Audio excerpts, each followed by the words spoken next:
கிராமத்தில் பார்த்தீங்கன்னா கோயில் திருவிழா நடந்துட்டு இருக்கு. இந்த கோயில் திருவிழா இருக்கிறப்ப அந்த சாமிக்கு அவ்வளோ மரியாதை இருக்கான். கூட்டத்தில் முண்டி அடிச்சு போய் அந்த சாமியை பார்த்து கையில இருந்து ஒரு பூவை வாங்கி சாமி சாமி அப்பா இந்த போராடியா. திருவிழா முடிஞ்ச பிறகு அந்த சாமி அது பாட்டு கிடக்கும். அப்போ யோசிக்கும் சாமி, நேற்று கூட்டமாக வந்து என்னை பார்த்தானுங்க, இன்னைக்கு ஒரு பேர் கூட இல்லை, நானா உட்காந்துருக்கேன். நான் அப்போ நினைக்க அந்த சாமி டெய்லி திருவிழா இருந்தால் நல்லா இருக்குமே கொண்டாட மாட்டாங்க. நீங்க கண்ணை திறந்து இருந்திருக்கான், இன்னைக்கு திடீர்னு நீங்க எப்படி வரலாம்? எங்க தாத்தாவோட தாத்தா இந்த சாமியோட கண்ணை திறந்ததுனாலதான் மழை பெஞ்சு தெரியுமா? 2 குரூப்புகள் சாமி கண்ணை மூடியே உட்காந்துருக்கு. 2 குரூப்புக்கு இடையில அடி தடி ஆகி 50 பேர் போலீஸ் ஸ்டேஷனில் எஃப்ஐஆர் போட்டு உட்காந்துருக்கேன். சாமி கண்ணை மூடினது அப்படியே தான் இருக்கு. என்ன நினைக்கும் சாமி, உங்களை யாரா என் கண்ணை திறக்க சொன்னது? நான் பாட்டுக்கு நிம்மதியாக கோயிலுக்குள்ளே உட்காந்துருந்தேனே, கொண்டு வந்து வெளியில் நிப்பாட்டிவிட்டு 2 குரூப்புக்கு இடையில அடிதடி ஆகிப்போச்சு. தந்தை பெரியார் தான் சொன்னார், இப்படி ஜாதி பிரச்சனைகள் இருக்கும் வரை சாமியோட கண்ணு கடைசி வரைக்கும் திறக்கவே திறக்காது, அது மூடித்தாண்டா கிடக்கும். ஜாதி என்று ஒளிகிறதோ அன்றுதான் இந்த நாட்டிலே புரட்சி என்பது உருவாகும் என்று சொன்ன தந்தை பெரியார் என்ற தாத்தா இல்லாட்டி லியோன் இந்த மேடையில் இந்த இடத்துல உங்க முன்னாடி பேசிட்டு இருக்க முடியாது. அப்படி இந்த நாட்டினுடைய அறிவியலை விஞ்ஞான வளர்ச்சியை ஏற்றுக்கொண்ட ஒரு மிகப்பெரிய அதிசயம் தந்தை பெரியார். அடுத்து பதில் சொல்லணும், மண் சார்ந்த வாழ்வு இன்னும் எழுதிட்டு இருக்காரு. தேவகோட்டையில் எழுத ஆரம்பிச்சவர் பரீட்சைக்கு பிட்டு எழுதுன மாதிரியே எழுதியிருக்காரு பாருங்க. ஒரே பேப்பரில் கிட்டத்தட்ட ஒரு 30 A4 சீட்டில் எழுத வேண்டியதில்லை, அந்த சின்ன பேப்பரில் எழுதியிருக்காரு. அதே மாதிரி ராஜா எப்படி டிகிரி முடித்தாரு அப்படின்ட்டு அந்த பிட்டு எழுதுறத பார்க்கும்போது இப்போ எனக்கு சந்தேகமாக இருக்கு. இருக்கட்டும், எல்லாரும் அதையும் பயன்படுத்தின ஆளுகள் தானே. வாங்க ராஜா. நகைச்சுவை மாமன்னர், நகைச்சுவை சக்கரவர்த்தி வாயை திறந்தா உண்மையில் நாங்கள்லாம் வீட்டுக்கு போனாலும் நினச்சி சிரிக்க முடியாது. பஸ்ஸில் போகும்போது சிரிக்க முடியாது. இது எப்படித்தான் எதை தொட்டாலும் அதை அப்படியே நகைச்சுவையாக மாற்றி இந்த மக்களை அன்று தொட்டு இன்று வரை 1% கூட குறையாமல் நகைச்சுவை வெள்ளத்தில் ஆழ்த்தி கொண்டிருக்கிற நகைச்சுவை சக்கரவர்த்தி, என் நெஞ்சமெல்லாம் நிறைந்த நகைச்சுவை மாமன்னர் ஐயா லியோனி அவர்களே, நெல்லையை சேர்ந்த ஆண்டோரே சான்றோரே, உங்கள் அனைவருக்கும் இந்த தேவகோட்டையானின் நெஞ்சம் நிறைந்த வாழ்த்துக்களை சொல்லி அற்புதமாக இந்த வாய்ப்பை தந்திருக்கிறீர்கள். நீங்கள் எல்லாம் அப்பா கையை தட்டி வச்சாதான் எங்களுக்கு அந்த பேசுறதுக்கு ஒரு உற்சாகம் வரும் என்கிற காரணத்தினால ரொம்ப அருமை. நான் எங்கே போனாலும் ஒரு பாடலோடு தொடங்குறது என்னுடைய வழக்கம். ஐயா அவர்களும் போத அன்பு கட்டளையிட்டு இருக்கிறார்கள். நான் அப்படியே இப்போ ட்ரெண்ட் மாறி நிற்கிறேன். நிறைய இங்கே வந்து இந்த மண் சார்ந்த பாடல்களை நிறைய விரும்பி கேட்பாங்க. அந்த பாணியில் நீங்கள் போங்க அப்படின்னு ஐயாவுடைய அன்பு கட்டளையை ஏற்று எங்களுடைய மாவட்ட நூலக அலுவலர் அவர்களும் வந்து வருகை தந்து ரசித்துக் கொண்டிருக்கிறார்கள். நான் சிவகங்கை மாவட்டத்திலே நானும் ஒரு நூலகர் என்பதை ஐயா அவர்களுக்கு இந்த நேரத்திலே அறிமுகப்படுத்திக் கொண்டு, ஐயா வந்த இடத்தைக்கு பொருத்தமாக ஒரு சில வரிகள் எழுதுவது என்னுடைய வழக்கம். அந்த வகையில் அழகு அழகு அழகு தமிழ் மொழிதான் அழகு, நெல்லை புத்தக திருவிழாவோ அழகோ அழகு,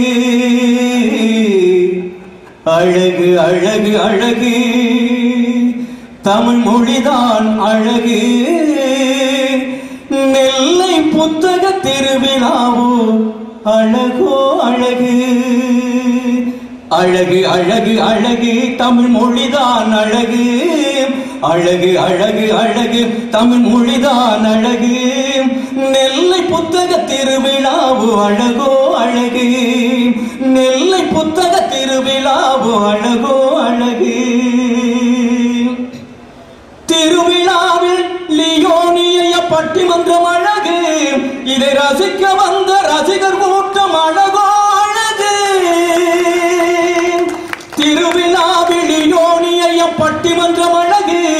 இதை ரசிக்க வந்த ரசிகர் கூட்டம் அழகோ அழகு, சிறப்புடனே அமைந்த இந்த புத்தகங்கள் அழகு, சிறப்புடனே அமைந்த இந்த புத்தகங்கள் அழகு, அதை வாங்க வந்த வாசகரோ அழகோ அழகு, அதை வாங்க வந்த வாசகரோ அழகோ அழகு, அழகு அழகு அழகு தமிழ் மொழிதான் அழகு, நெல்லை புத்தக திருவிழாவு அழகோ அழகு, நெல்லை புத்தக திருவிழாவு அழகோ அழகு, அழகோ அழகு, அழகோ அழகு. ராஜன், வணக்கம். இங்க வந்து கவிதை எழுதி இசையமைச்சு பாடுறேன்னா இந்த நெல்லை மண்ணை மிதித்தாலே படைப்பாற்றல் வந்துவிடுங்கிறதுக்கு நீதாயா எடுத்துக்காரு. உண்மையில இந்த கரிசல் மண்ணுக்கு அப்படி ஒரு மிகப்பெரிய சக்தி இருக்குங்கிறத என்னடா ஏதோ பரீட்சைக்கு பிட்டு எழுதிக்கிட்டு இருக்காராக்கிட்டு நான் நக்கல் பண்ணேன். ஆனால் ஒரு கவிஞன், ஒரு இசையமைப்பாளன் இரண்டையும் ஒரே நேரத்தில் உருவாக்கி நெல்லை புத்தக பொருணை விழாவுக்கு ஒரு பாடலையே உருவாக்கி தந்த ராஜனுக்கு மீண்டும் எல்லாரும் ஒரு கைதட்டு கொடுத்து பாராட்டுன்னு அன்போட கேட்கிறேன். நடுவர்களே, நேரடியாக நேரம் கருதி விஷயத்துக்கு வரலாம். மண் சார்ந்த வாழ்க்கையா மின் சார்ந்த வாழ்க்கையா? யதார்த்தத்தை எளிமையா சொல்றேன். வயதுக்கு மரியாதை தந்தது மண் சார்ந்த காலம். மனிதனுடைய வயதுக்கு மரியாதை தந்தது மண் சார்ந்த காலம். வசதிக்கு மரியாதை தருவதுதான் இந்த மின் சார்ந்த காலம். மனுஷனுடைய பதவியையும் பணத்தையும் பார்த்து மரியாதை தருகிற மின் சார்ந்த வாழ்க்கை பெரிதா? எந்த நிலையில் இருந்தாலும் இவன் வயதுக்கு பெரியவன் என்கிற அந்த வயது மூப்புக்கு தருகிற மரியாதை மண் சார்ந்த காலத்தில் இருந்ததே, அது தேவையா என்பதை நீங்கள் தான் கைதட்டி இந்த அரங்கத்திற்கு நிரூபிக்க வேண்டும் என்று நான் ஆசைப்படுகிறேன். அப்போலாம் இந்த மாணவர்கள் பள்ளிக்கூடத்துக்கு போகும்போது அவங்க பயந்துக்கிட்டு போவாங்க. இந்த வீட்டு பாடம் செய்யலைன்னு வச்சுக்கிறீங்களே, இன்னைக்கு அடி பின்ன போறாரா, என்ன பண்ண போறாரோ, எங்க நிறுத்த போறாரோன்னு மாணவர்கள் பயந்து பள்ளிக்கூடம் போனது அந்த மண் சார்ந்த காலம். இன்னைக்கு வாத்தியாரு கிளம்பும் போதே ஒரு தேங்காயை கடையில் வாங்கிட்டு கிளம்புறாரு. நேர பிள்ளையாரி கோயிலில் போய் உடைச்சு விட்டு இன்னைக்கு இந்த பயல்களால நமக்கு எதுவும் வந்துடக்கூடாதான்னு பிள்ளையார் கோயிலில் தேங்காய் உடைச்சிட்டு போற காலத்தில் இருக்கிறோம். மின்சார்ந்த காலத்தில் பெண்கள்லாம் நிறைய இருக்கீங்க. நான் யதார்த்தத்தை கேட்கிறேன். ஒரு காலத்துல இந்த புருஷனுக்கு எது பிடிக்கும்னு பார்த்து சமைப்பாங்க. அது எப்ப? அந்த மண் சார்ந்த காலத்துல புருஷன் எதை சாப்பிடறான்னு உட்கார்ந்து ரசிப்பாங்க. எதை டேஸ்ட் பண்ணி சாப்பிடறான், இதை தாண்டா சமைச்சு கொடுக்கணும் அப்படின்னு பார்த்து சமைச்சது அந்த மண் சார்ந்த காலம். ஆனா இப்ப இந்த மின்சார்ந்த காலத்தையும் பார்த்து தான் சமைக்கிறாங்க. எதை? செல்போனை பார்த்து சமைச்சுக்கிட்டு இருக்குங்க.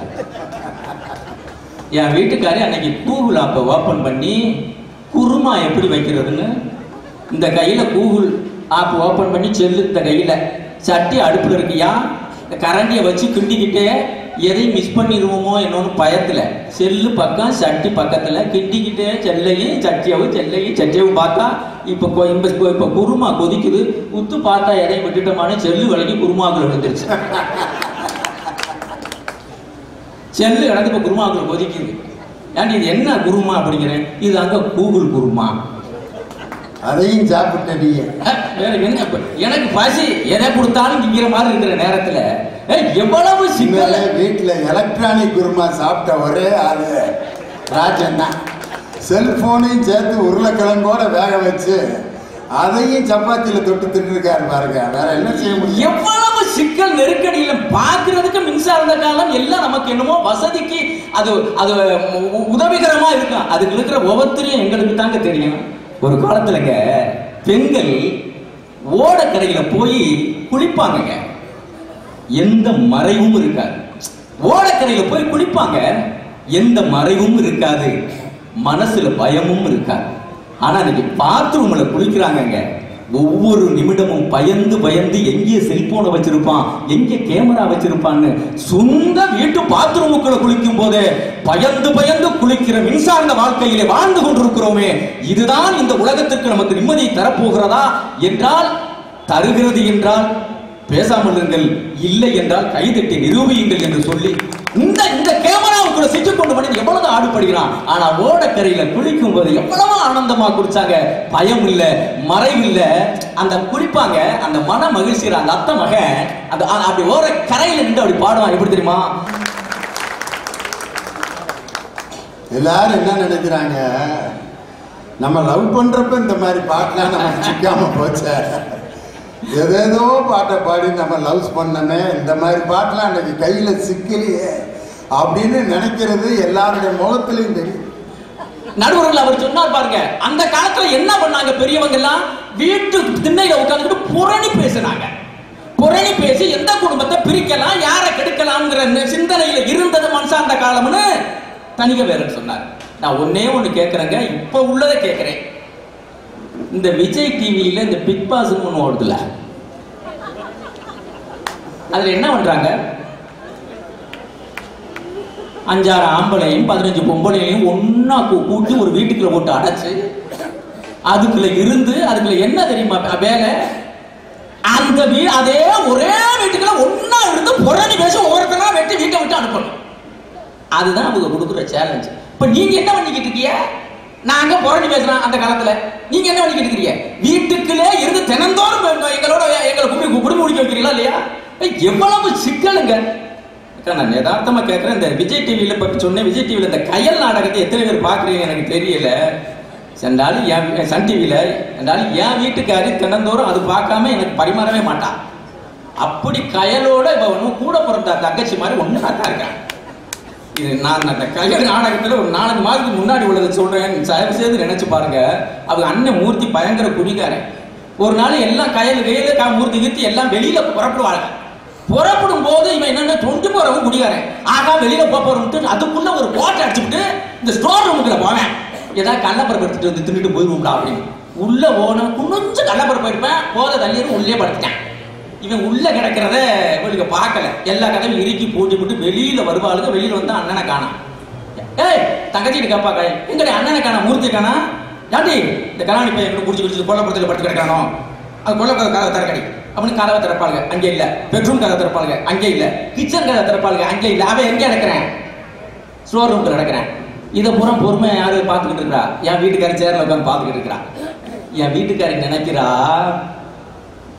கிச்சனை திறந்துட்டாளுங்க, பெட்ரூம் போய் திறக்கிறாளுங்க, கொல்லப்புறத்தையும் திறந்துறாங்க, அடுத்து ஸ்டோர் ரூமை திறந்துருவாளுங்க, மூர்த்தியை கண்டுபிடிச்சிருவாளுன்னு இவளா கற்பனையில நினைச்சு பார்த்துக்கிட்டு இருக்கிறா. இவ்வளவு கரங்க பிடிச்சவளுக்கு இது 3ஐயும் திறந்தவளுக்கு அந்த ஸ்டோர் ரூம் மட்டும் திறக்கல.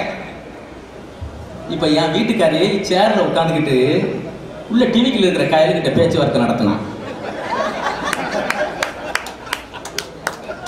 ஜெய், உங்க அண்ணனை தானே தேடி வந்திய, உங்க அண்ணன் தானே தேடி வந்திய, ஆண்டி கிச்சனை திறந்திய,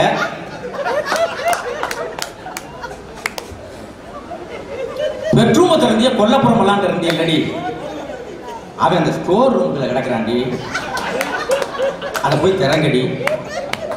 எது என்னமோ பக்கத்துல சேர் போட்டு பேசிட்டு இருக்குன்னு இவ கயலுக்கிட்ட பேசுறாயா, இது கயலுக்கு கேக்குமா?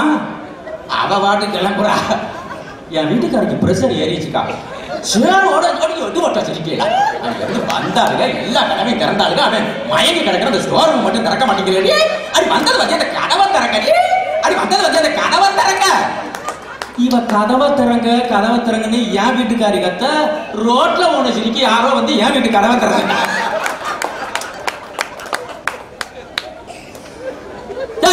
நாடகம் பெண்கள் தான் விரும்பி பார்ப்பாங்கன்னு பார்த்தா ராஜ்யம் மூழ்கி இருக்காரு நாடகம். நீ யார் மாதிரி என் வீட்டு கதவை வந்து திறக்கிறாங்க? இந்த வீட்டுக்குள்ள இருந்தானே ஒரு பொம்பளை அது கதவை திறக்குன்னு கத்துச்சு. அது கயல் நாடாட்ட பார்த்துட்டு என் வீட்டுக்காரர் கத்தனா பாக்குறேன். என் வீட்டுக்காரை விட மோசமா அந்த அம்மா அந்த கயலை பார்க்கும் போல இருக்கு. கயலா அவங்க அண்ணனை கண்டுபிடிச்சிட்டாங்களா? இருக்க நானும் இருந்து பார்த்துட்டு போறேன்னு என் வீட்டுல கவனம் போட்டாயா? கிளப்புறது எப்படி? நான் டீ போட்டேன், நான் போட்டா தானே கிளப்ப முடியும். நாங்க படுற பாடு வீட்டுக்கு இந்த மின்சார வாழ்க்கையில இதுல வந்து நம்ம டிக்கெட் இதுல தான் போட்டோம், டிக்கெட் இதுல தான் போட்டோம். ஒரு காலத்துல நாங்க கரெக்டா திட்டம் போட்டோம். ஒரு காலத்துல மாட்டு வண்டியில போனாலும் நடந்து போனாலும் அதுக்கு தகுந்த மாதிரி போயிட்டோம். இப்போ ஒரு மின்சார வாழ்க்கைக்கு பேச இருக்காருல்ல, போன மாதம் 1 நிமிடம் லேட்டாக போயிடுச்சு. எங்கே போனாரு? இனி அவன் அடுத்து பேச வர்றது அது வாட்டி விட்டுட்டு கிளம்பிடுச்சு. எவ்வளவு சிக்கல்கள் அடைஞ்சிருக்கான். நான் ஐயா நேரம் இல்லை, எனக்கு பயமா இருக்கு. நான் ஒன்னே ஒரு செய்தி சொல்றேங்க. நீங்க இந்த மின்சார்ந்த வாழ்க்கையில் இன்னைக்கு வீட்டுக்கு வீடு தென்னை மரம் வளர்க்குறோங்க, பனைமரம் வளர்க்குறோம், பார்த்து பார்த்து தண்ணி ஊத்துறோம், பார்த்து பார்த்து உரம் வைக்கிறோம், புள்ள மாதிரி வளர்க்குறோம். ஆனா இந்த உலகத்துல எல்லாத்தையும் அதே மாதிரி வாழை தென்னை மாதிரி எல்லாத்தையும் தியாகம் பண்ணிட்டு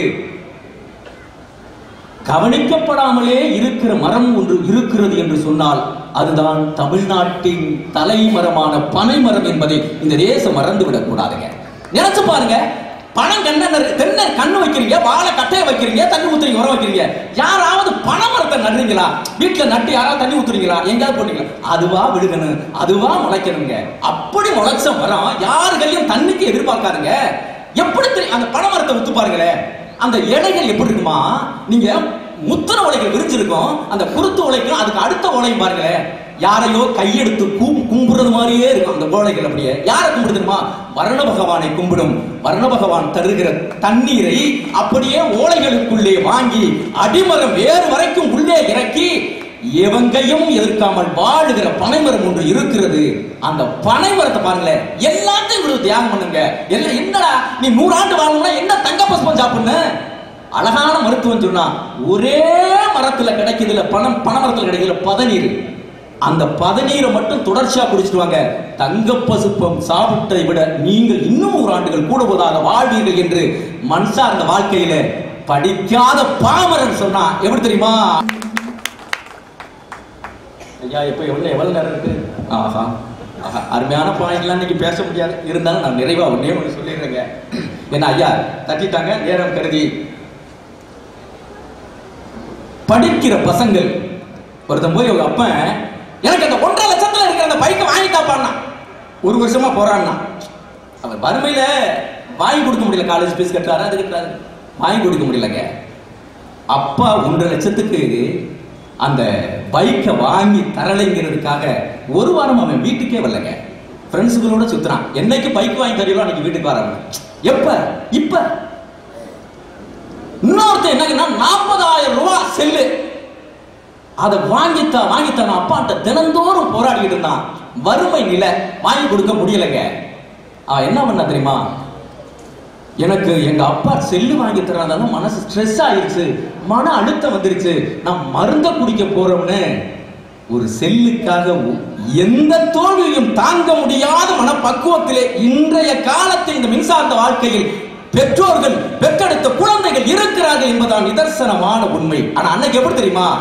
பெற்றோர்களை புரிந்து கொண்டு, பெற்றோர்களுடைய பொருளாதாரத்தை புரிந்து கொண்டு, பெற்றோர்களுடைய நிலைமையை புரிந்து கொண்டு வாழ்ந்த குழந்தைகள் அந்த மனுஷார்ந்த காலத்தில் இருக்காங்க.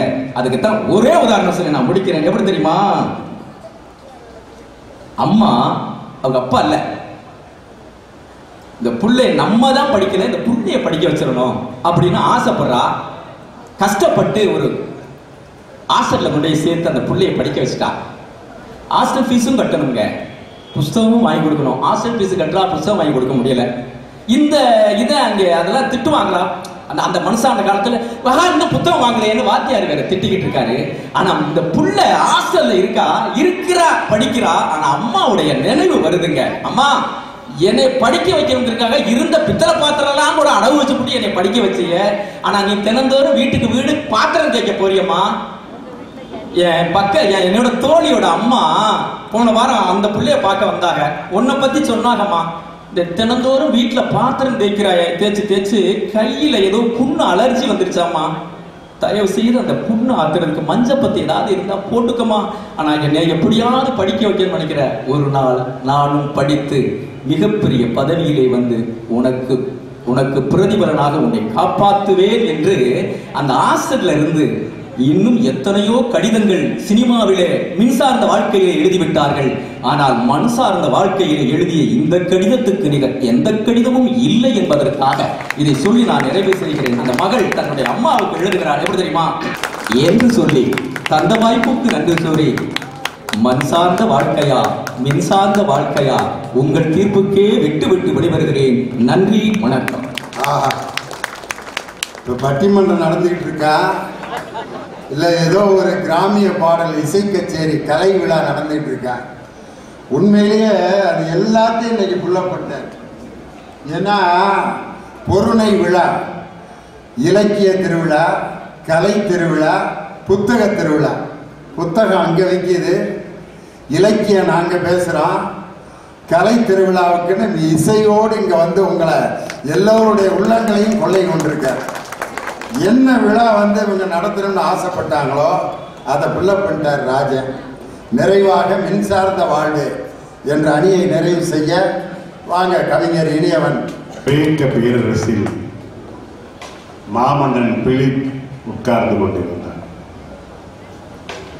அப்பொழுது இந்தியாவிற்கு சுற்றுப்பயணம் செய்துவிட்டு வியாபாரத்தை முடித்துவிட்டு வந்த வணிகனிடம் கேட்டான், இந்தியா என்ற ஒரு தேசத்தை பார்த்தாயே, அது எப்படி இருக்கிறது என்று கேட்ட பொழுது அந்த வணிகன் சிரித்து கொண்டே சொன்னார்கள், இந்தியாவில் முட்டாள்கள், அவர்கள் குதிரையை பாரம் இழுக்க செய்கிறார்கள், யானையை பாரம் இழுக்க செய்கிறார்கள், அவர்கள் குதிரையையும் யானையும் போர்க்களத்தில் பயன்படுத்த தெரியாத முட்டாள்கள் என்று வணிகன் சொன்னார். மாமன்னன் பிலிப் சிரித்துக் கொண்டே பார்த்து கொண்டிருந்தார். ஓரத்திலே உட்கார்ந்து கொண்டு இதையெல்லாம் கவனித்த மாவீரன் அலெக்சாண்டர் தன்னுடைய ஆசிரியர் அரிஸ்டாட்டிலிடம் போய் சொன்னார், இந்தியர்கள் முட்டாள்களா என்று. ஆசிரியர் அரிஸ்டாட்டில் சொன்னார், எங்கே அறம் இருக்கிறதோ அங்கே குதிரைகள் போருக்கு போகாது, எங்கே அன்பு தலைக்கிறதோ அங்கே யானைகள் போருக்கு போகாது. அலெக்சாண்டர் பிலிப் சிரித்து கொண்டதை, அந்த வணிகன் சொன்னதை ஒரு காலம் நம்பாதே என்று அறம் போற்றிய இந்த தமிழகத்திலே நடைபெறுகின்ற பட்டிமன்றத்திற்கு நடுவர் பொறுப்படி இருக்கின்ற நல்லதொரு நடுவர், நகைச்சுவை தென்றல் கலைமாமணி டாக்டர் திண்டுக்கலை லியோனி அவர்களே, அதான் முந்திரி பருப்பும் ஸ்வீட்டும் கொடுத்தாங்கல்ல, கூட வேற டீ வேற கொடுத்தாங்க. என்ன குறை உங்களுக்கு வச்சாங்கன்னே தெரியல.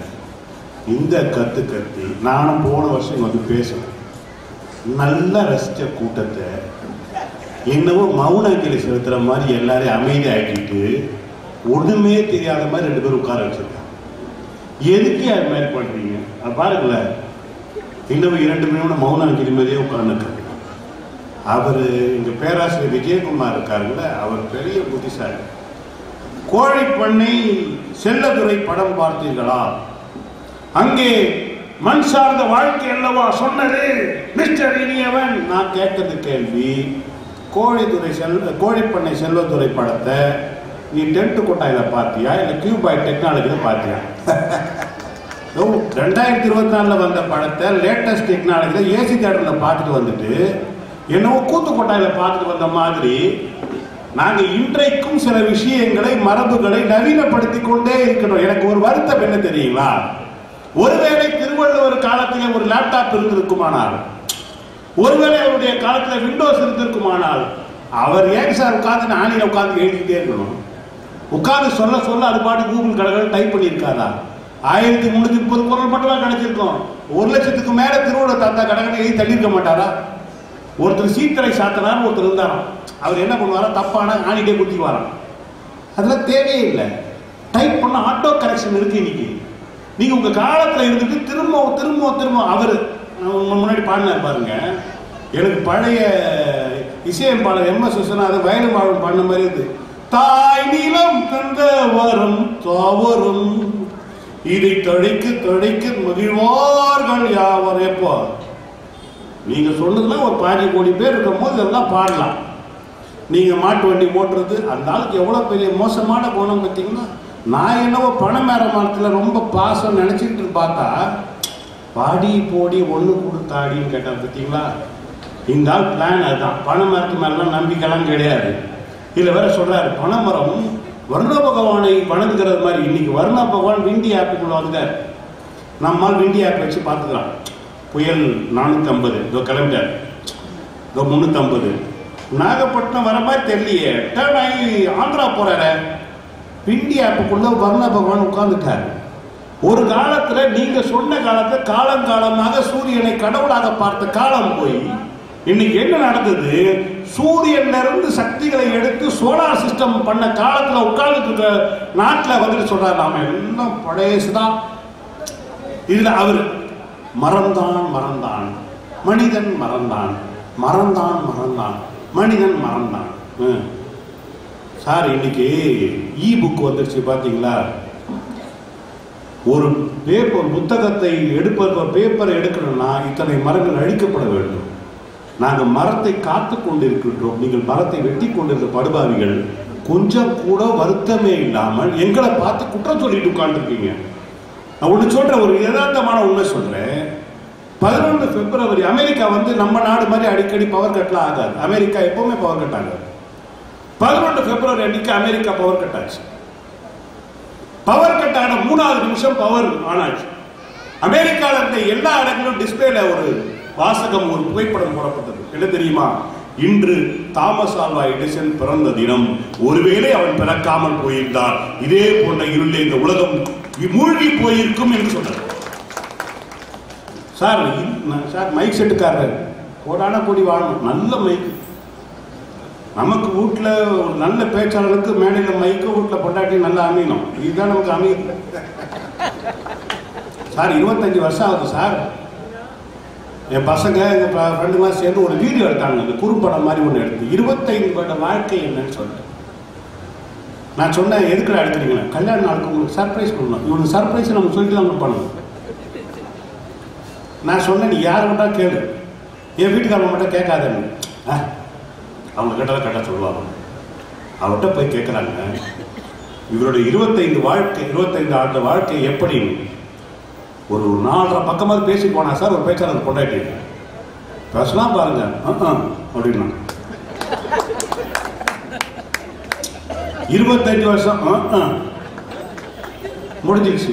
இதுக்கு நான் சொன்னேன், ஏற்கனவே சொன்னேன் கேட்காதீங்கடான்னு.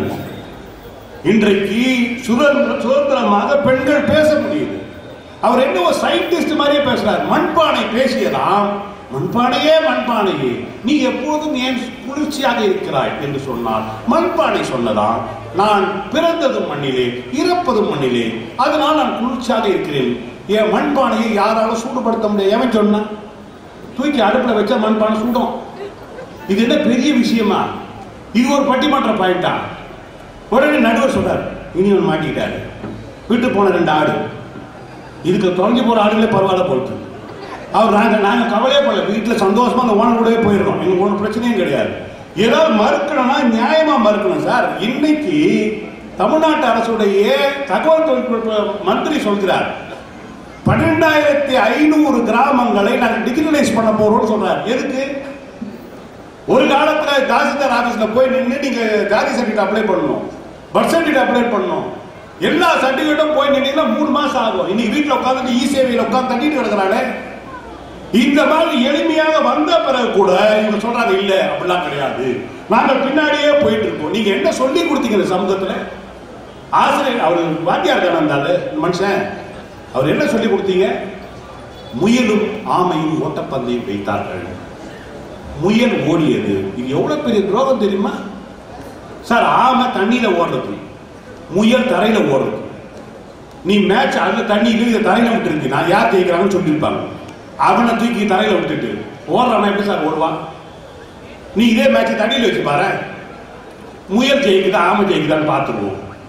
நீங்க அதை சொல்றதை விட்டுட்டு நீங்க ஒரு தவறான கருத்துக்களை சமூகத்தில் கொண்டு போயிட்டே இருக்கீங்க சார். ஒண்ணு இவரு இந்த சில பேர் வந்து ரொம்ப புத்திசாலியா பேசுற மாதிரி பழைய கதையெல்லாம் பேசுவாங்க.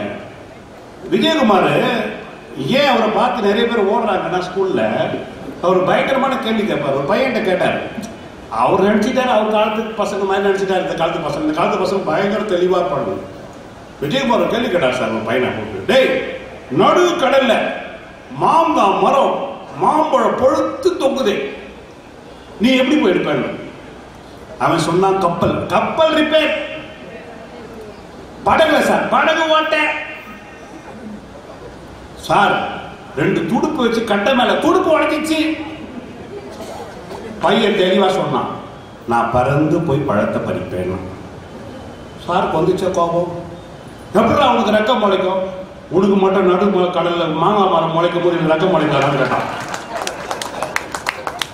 நீங்க எந்த காலத்துல உட்கார்ந்து இந்த பழங்கதைகளை பேசிக்கொண்டு இந்த சமூகத்தில் ஏமாத்திட்டு இருக்கீங்க? நான் 2 செய்திகளை சொல்லி நிறைவு செய்கிறேன் நண்பர்களே. பகத்சிங்கோடைய கடைசி காலம். நாளைக்கு தூக்கு விட போறாங்க. அவருக்கு நாளைக்கு தூக்கு. உடைய கடைசி ஆசை என்னன்னு கேட்டாங்க. பகத்சிங் சொன்ன வார்த்தை என்ன தெரியுமா நண்பர்களே? இந்த சிறைச்சாலையில இருக்கின்ற பேபி அம்மாவுடைய கையால் நான் உணவு சாப்பிட வேண்டும், பேபி அம்மா எனக்கு ஊட்டி விட வேண்டும். பேபி அம்மா வந்துட்டு பகத்சிங்கை பார்த்து அழுதுகிட்டே சொன்னாங்க, என் கையிலே சாமி, என் கையிலையா ஊட்டி விடணும்னு சொல்ற. ஆமா, பேபி அம்மா யார் தெரியுமா? சிறைச்சாலையிலே மலம் அள்ளக்கூடிய ஒரு பெண். அப்போது பகத்சிங் சொன்ன வார்த்தை, பேபி அம்மா, இந்த தேசத்திற்கு விடுதலை கிடைக்கிறதோ இல்லையோ, உனக்கு முதலில் விடுதலை கிடைக்க வேண்டும் என்பதற்காக நான் மரணிக்க தயாராக இருக்கின்றேன். நீதான் எனக்கு சாப்பாடு விட்ட வேண்டும். இன்றைக்கு நாங்கள் என்ன தெரியுமா செய்தோம்? மனித மனத்தை மனிதன் அள்ளக்கூடாது என்று இயந்திரத்தை நாங்கள் கண்டுபிடித்தோம். நீங்கள் காலகாலமா ஒரு ஜாதியை கூப்பிட்டு இவன் தான் மலமல்ல சொல்லக்கூடிய செய்ய வேண்டும் என்று நிர்பந்தித்தவர்கள் நீங்கள். நீங்கள் பேசலாம் அந்த வார்த்தையை. இன்னொரு ஒரு படத்துல இவர் கவுண்டமணி போவார், பையனை கூப்பிட்டு ஸ்கூலுக்கு போவார். இப்போ எஸ்.எஸ். சந்திரன் வருவார். எங்கடா போற அப்படின்னு. பையனை ஸ்கூல்ல சேர்க்கறதுக்கு போற. டேய், நீ எல்லாம் போயிட்டீங்கன்னா எப்படா வெட்டியா போவதாலே எவடா பாக்குறது? ஏன் நீ உன் பிள்ளைய கொஞ்ச நாள் பாரு அப்படின்னு. இன்னைக்கு என்ன ஆச்சு தெரியுங்களா? வெட்டியார் என்று சொல்லக்கூடிய அந்த சகோதரனுடைய குழந்தை இன்றைக்கு மருத்துவர் ஆகிறார் என்று சொன்னார். எவனும் தேவையில்லை. பெரியப்பாவோ சித்தப்பாவோ மாமாவோ அப்போனோ ஆத்தால யார் வந்தாலும் உள்ள தள்ளு, சுவிட்ச போடு, இந்தா புடி உங்க பெரியப்பா பிரசாதம் குழுன்னு கொடுக்குறான். நாங்கள் எலக்ட்ரிக்கல் சுடுகாடை கொண்டு வந்துட்டோம் சார். நீங்க இன்ன வரைக்கும் இவன் கொல்லி வச்சாதான் வேணும்னு சொல்லிட்டு ஒரு மூடப்பழக்கங்களை இன்றைக்கு வைத்துக் கொண்டிருக்கிறீர்கள். ஒன்றை சொல்லுகின்றேன், காலம் காலமாக இந்த சமூகத்திலே ஒரு பெண் தாலி இழந்து விட்டால், இறங்கி விட்டால் மறுமணம் செய்ய சொன்னது நாங்கள். நீங்கள் மொட்டை எடுத்து வீட்டில் உட்கார்ந்து இன்னும் பெருமையாக சொல்லுகின்றேன், இந்த சமூகத்திலே இந்தியாவிலே நாங்கள் ஒரு பழங்குடியினர் பெண்ணை இந்த தேசத்துடைய முதல் குடிமகளாக உட்கார்ந்து கொண்டிருக்கின்றோம். எந்த சாதியாக இருந்தாலும் சரி, அவன் அந்த தாயை பார்த்து வணங்க வேண்டும் என்று மாற்றிருக்கின்றோம். நீங்கள் வீட்டில் உட்கார்ந்து கோபுரத்தில் உட்கார வைக்கிறோம் என்று சொன்னால் மின் சார்ந்த வாழ்க்கை, அறிவியல் பூர்வமான வாழ்க்கை, உங்களுடைய பழைய கதைகள் எல்லாவற்றையும் மூட்டை கட்டிவிட்டு உங்களுக்கு பஸ்ஸுக்கு நேரமாகிவிட்டது, கிளம்புகள் என்று கூறி வாய்ப்படுத்த நல்ல உள்ளதற்கு நன்றி வாழ்க்கை விடைபெறுகிறேன். நன்றி, வணக்கம். வந்து பேசிட்டு போக வேண்டியதானே. இவங்களுக்கு பஸ்ஸை ஏற்றி விட சொல்லி உடனே கேட்டாங்களே. அதுக்கு தான் நம்ம வருவாய்த்துறையை சேர்ந்த அலுவலர்கள் இருக்காங்க, அவங்க பார்த்துக்கிடுவாங்க. உங்களுக்கு பஸ்ஸுக்கு நேரமாச்சு, கிளம்பி போங்க. மின் சார்ந்த வாழ்வை ரொம்ப அழகாக சொன்னார். மண் சார்ந்த ரொம்ப ரெண்டே விஷயத்தை சொல்லி முடிச்சிடுறேன். மண் சார்ந்த வாழ்வு பார்த்தீங்கன்னா சில மூட நம்பிக்கைகள், பல போக்குவரத்துகள்லாம் இருக்கும். ஒரு ஊரில் பார்த்தீங்கன்னா ஒரு வயசான பெரியவர் குளிக்கிறதுக்கு ஒரு குளத்துல போய் குளிச்சுக்கிட்டு இருக்காரு. அவர் கொஞ்சம் கஷ்டப்படுற வறுமையில் இருக்க ஆள், ஒரே வேட்டி தான் இருக்கு. அந்த வேட்டியை அலசி நல்லா இது பண்ணி புளிஞ்சு 2 மரத்துக்கு இடையில கட்டி வச்சுட்டு போய் குளிச்சுக்கிட்டு இருக்காரு.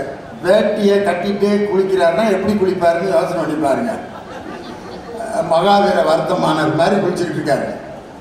ஒன்றும் இல்லை, 2 மரத்துக்கு இடையில வெள்ளை வேட்டியை கட்டிக்கிட்டு இருக்கிறத பார்த்தோம்னா அந்த கிராமத்து பொம்பளை எல்லாம் வந்து, ஏக்கா திரை கட்டிட்டாங்க, படம் போட போறாங்க அப்படின்ட்டு ஊரையே பரப்பி விட்டு 2 திரைக்கு இடையில 50 பொம்பளை உட்காந்துருக்கு. கிழமை ஒன்றும் இல்லாம குளத்துல குளிச்சுக்கிட்டு இருக்காரு. பொம்பளைங்க பேச்சு சத்தமா கேட்கவும், என்னடா அது நம்ம ஒன்றும் இல்லாமல் இங்கே இருக்கான், வேட்டி கடியில் இப்படி பார்க்குறாரு, 50 பொம்பளையும் உட்காந்துருக்குதுங்க, எப்படா நம்ம வேட்டி எடுத்து கட்டுறது அப்படின்னு இந்த மனுஷன். இன்னைக்கு இந்த மின்சார்ந்த வாழ்வு இல்லைன்னா இப்படி ஆளுகனா சினிமா படம் போடுறாங்கன்னா இந்த வெள்ளை வேட்டியை பார்த்துக்கிட்டு அந்த பெருசு வந்து வேட்டிக்கு பக்கத்தில் நான் ஒன்றும் இல்லாமல் நிற்கிறேன், சினிமா படம்லாம் போடல, வேட்டியை துவைச்சு காய போட்டுருக்கேன் போட்டுட்டு எந்திரிச்சு அம்பிட்டு ஓடின பிறகு அப்புறம் வேட்டியை கட்டிட்டு வீட்டுக்கு போயிருக்காரு. இது நடக்குது. ஒரு மூட நம்பிக்கை, ஒரு பஞ்சாயத்து, இதெல்லாம் பார்த்தீங்கன்னா அறிவியல் பூர்வமான சிந்தனை இல்லாமல் எவ்வளோ விஷயம் நடக்குது. ஒரு இளவு வீட்டில் அந்த பெருசை நிம்மதியை அடக்கம் பண்ண விடுறாங்க. அவர் பாடி 6:30 மணிக்கு எடுக்க போறோம்னு சொல்லிட்டான். திடீர்னு 6:50க்கு ஒரு குரூப் போடுறாங்க, நான் தாண்டா தாய் மாமத்தோட அண்ணன், பெருசாக 9 மணிக்கு தான் எடுக்கணும். அவர் நேரத்துல இருந்து வாயெல்லாம் மொச்சு இப்படி கிடக்கிறாரு. 10 மணிக்கு தான் எடுக்கணும். இன்னொரு குரூப் வர்றேன் 10 இல்லை 12:30. நான் சொல்ல தூக்கிடுவேன் பாடியா தூக்கிடுவாரா. 10, 12 ஆகி காலையில் 5:30 வரைக்கும் பிரச்சனை ஆகிட்டு இருக்கு. காலையில் 4:30 மணிக்கு 5, 6 மணிக்கு பார்த்தா பெருசாக காணாம். எந்திரிச்சு அவரே நடந்து போய் சுடுகாட்டில் படுத்துட்டாரு. ஏய், உங்களை நம்புனா என்ன இன்னும் 3 நாளைக்கு அடக்கம் பண்ண மாட்டீங்கடான்னு. கலகம் பிரச்சனை. ஆனால் என்னைக்கு மின்சாரம் கண்டுபிடிச்சு இந்த உலகம் மிகப்பெரிய விரிந்து கிடக்கிறது என்ற அறிவியல் பூர்வமான சிந்தனை வந்துச்சோ அன்னைக்கு தான் மனிதன் விழித்தெழுந்தான் அப்படின்னு யாரு இந்த குரூப் பேசுது. இன்னைக்கு சென்னையில் பன்னாட்டு புத்தக திருவிழா நடந்தது, இன்டர்நேஷனல் புக் ஃபேர். அதில் முதலமைச்சர் கலந்துகிட்ட ஒரு நிகழ்ச்சியில் அந்த அறிவிப்பாளர் அம்மா அறிவிக்குது, next mister Thomas Hart who is going to give his felicitation for this international book fair, Chennai International Book Fair. Mr. Thomas Hotz is going to deliver his address in CIPF. செக்கச்சவேன்னு ஒருத்தர் வந்தார். அமெரிக்காவில் Seattle இருந்து வந்திருக்காருன்னா எப்படி பேசுவாருன்னா, Tamil Nadu I would like to talk to the International Book Fair. 6400 what? அப்படின்னு எதிர்பார்த்தேன். அவர் வந்தோன்னா எப்படி பேசினார்னா, மரியாதைக்குரிய தமிழக முதலமைச்சர் அவர்களுக்கு வணக்கம். இது பார்த்தேன். உண்மையிலே அமெரிக்கா 26 வருஷமா நான் தமிழ் கற்றுக்கிட்டு இருக்கேன். தமிழ்நாட்டில் மதுரையில் வளையப்பட்டியில் தங்கி தமிழ் எழுதவும் பேசவும் படிச்சுட்டேன். திருக்குறளை நான் ஆங்கிலத்தில் மொழிபெயர்த்திருக்கிறேன். அமெரிக்கா முழுவதும் இதை எல்லோரும் படித்துக் கொண்டிருக்கிறார்கள். அந்த இங்கிலீஷ் டிரான்ஸ்லேஷனை காமிச்சிட்டு I am going to இங்கிலீஷில் பேசுகிறார். I am going to say one Thirukkural அப்படின்னு ஒரு திருக்குறளை தமிழில் அழகாக வாசித்தார். விரைந்து தொழில் கேட்கும் ஞானம் நிறைந்தினது சொலவலார் பெரின் அப்படின்ட்டு I am going to sing this Thirukkural in my music. அப்படியே திருக்குறளை இசையில் பாடுறார். விரைந்த தொழில் கேட்கும் ஞானம் நிறைந்தினது நிறைந்தினது நிறைந்தினது சொல்லவல்லார் What is the translation of this Thirukkural அப்படின்னு அந்த டிரான்ஸ்லேஷனையும் சொல்றார். Those who give sweetness to his words, the world rushes to him. யார் இனிமையாக பேச கற்றுக்கொள்கிறார்களோ அவர்களின் பின்னால் இந்த உலகம் அணிவகுத்து செல்லும். விரைந்து தொழில் கேட்கும் ஞானம் சொலல் வல்லார் நிறைந்தினிது சொலல் வல்லார் பெரின். யாரு? அமெரிக்காக்காரரு சியாட்டில் இருக்க தாமஸ் ஹாட். அவரு திருக்குறளை படிச்சு இன்னைக்கு இது பண்ணார்னா இது மின்சார்ந்த வாழ்க்கை தானே, மண்டே ஆடக்கூடாது. இதை நடந்ததை நீங்களாம் டிவியில் பார்த்தீங்க. இந்த மின்சார்ந்த வாழ்க்கை இல்லாட்டி இந்த அமெரிக்காக்காரர் பாடுவாரா? அருமையான குறுந்தொகை பாட்டு, எல்லாருக்கும் பிடிச்ச பாட்டு. யாயும் யாயும் யாராகியரோ எந்தையும் நுந்தையும் எம்முறை கேளீர், நீயும் நானும் எவ்வளி அரிதும் செம்புல பெயல் நீர் போல் அன்புடை நெஞ்சம் தாம் கலந்தன. செம்மண்ல கலந்த தண்ணீர்ல அந்த செவப்பை எப்படி எடுக்க முடியாதோ அது மாதிரி நம்ம 2 பேரும் கலந்தோம்னு ஒரு காதலை உயர்த்தி சொன்ன தமிழுக்கு இணையான ஒரு பாட்டு, ஒரு இலக்கியத்தை நம்ம சொல்ல முடியுமா? இதைத்தான் கண்ணதாசன் அன்னைக்கே ஒரு திரைப்பட பாட்டில் எழுதினார். யாயும் யாயும் யாராகியரோ எந்தையும் நொந்தையும். இது எதுக்கு நான் சொல்றேன்னா, இந்த செம்புல பெயல் நீருங்கிற இந்த வாக்கியத்தை எடுத்து விக்ரம் சாண்ட் அப்படிங்கிற ஒரு ஆங்கில எழுத்தாளர் ஒரு நாவலை எழுதினார். அந்த நாவலுக்கு பேரு ரெட் எர்த் போரிங் ரெயின் அப்படின்னு. சிவந்த பூமியில் பெய்த மழை அப்படின்னு சொல்லி ஒரு ஆங்கில நாவல் எழுதி, அந்த ஆங்கில நாவல் இதுவரை அந்த நாவல் விற்றதை போல வேற எந்த நாவலும் விற்கல. அந்த நாவலுக்கு அடிப்படையாக இருந்தது செம்புல பெயல் நீர் போல் அன்புடை நெஞ்சம் தாம் கலந்தனவே என்கிற அந்த குறுந்தொகை பாட்டுன்னு சொன்னான்.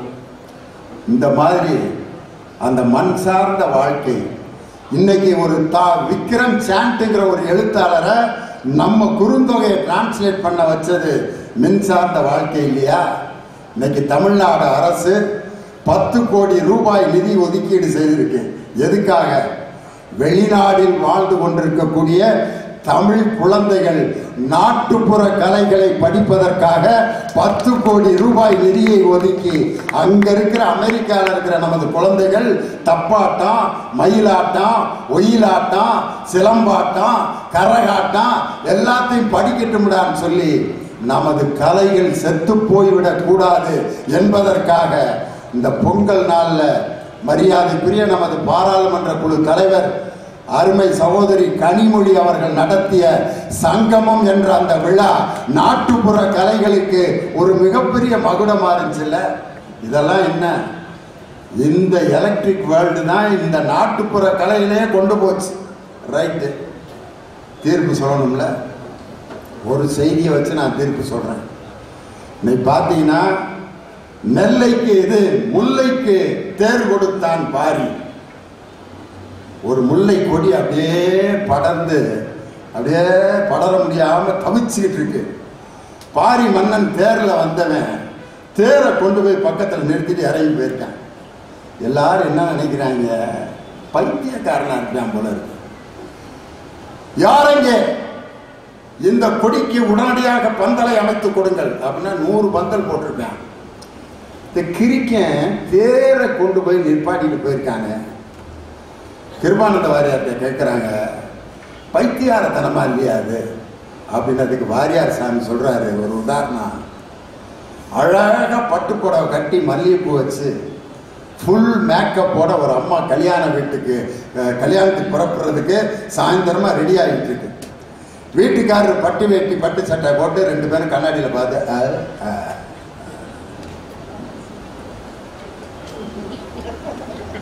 பூவெல்லாம் வச்சு எப்படிங்க இருக்கு புடவை, என்னமோ இன்னைக்கு ரொம்ப அழகா இருக்குடி அப்படின்னு ரொமான்ஸ்லாம் பண்ணிட்டு இருக்காங்க.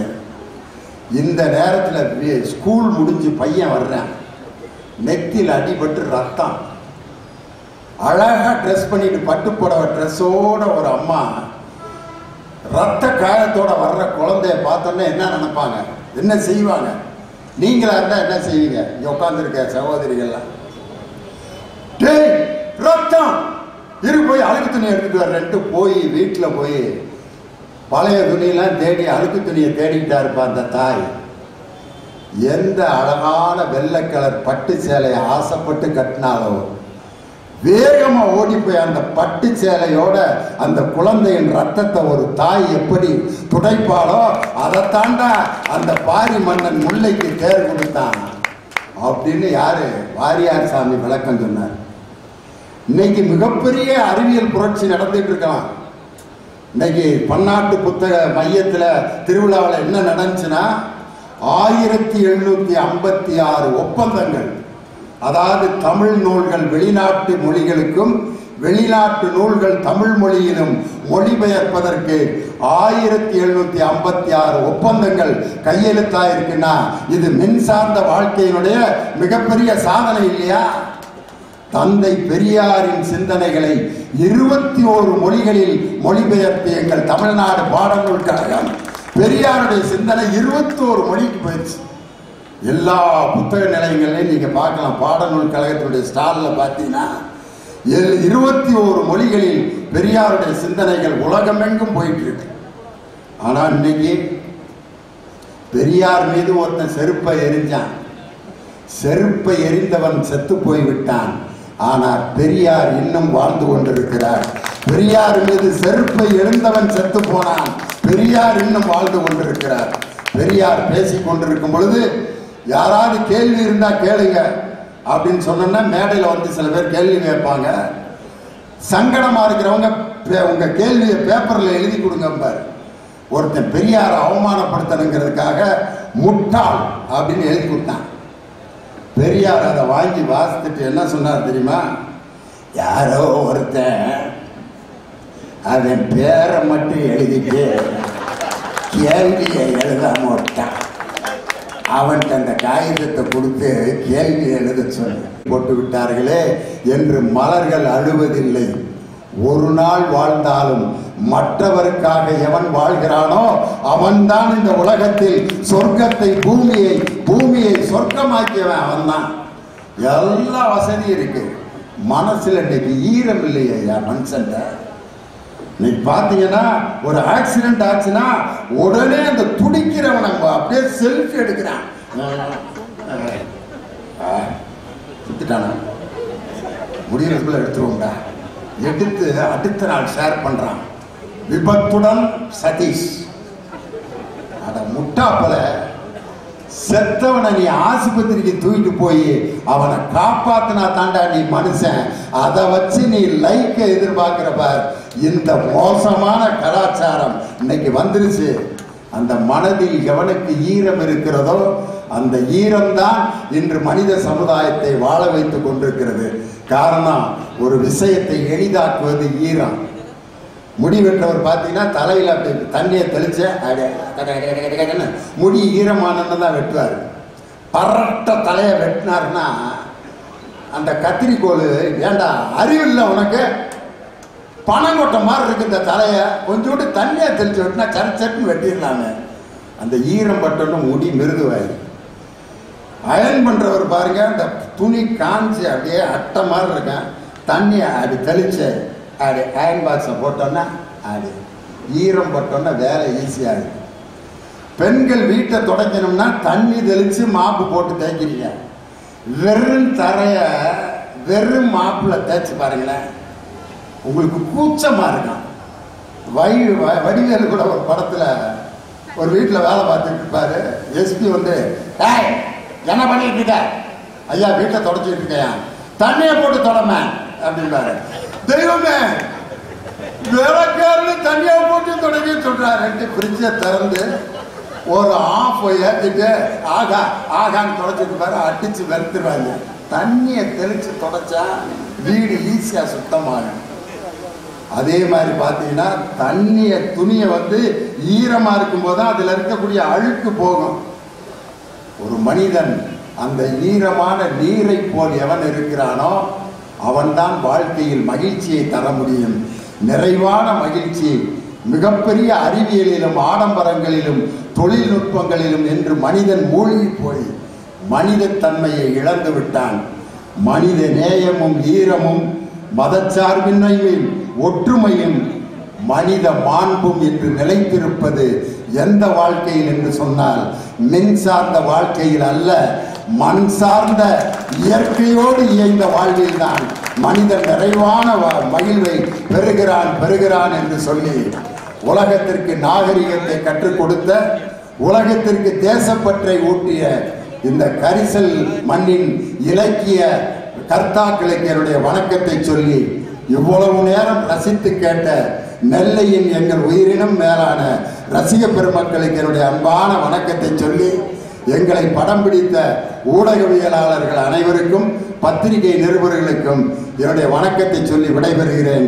நன்றி, வணக்கம். இந்த தகவல் உங்களுக்கு பிடிச்சிருந்தா லைக் பண்ணுங்க, உங்க ஃப்ரெண்ட்ஸுக்கு ஷேர் பண்ணுங்க, மறக்காம எங்க சேனலுக்கு சப்ஸ்கிரைப் பண்ணுங்க.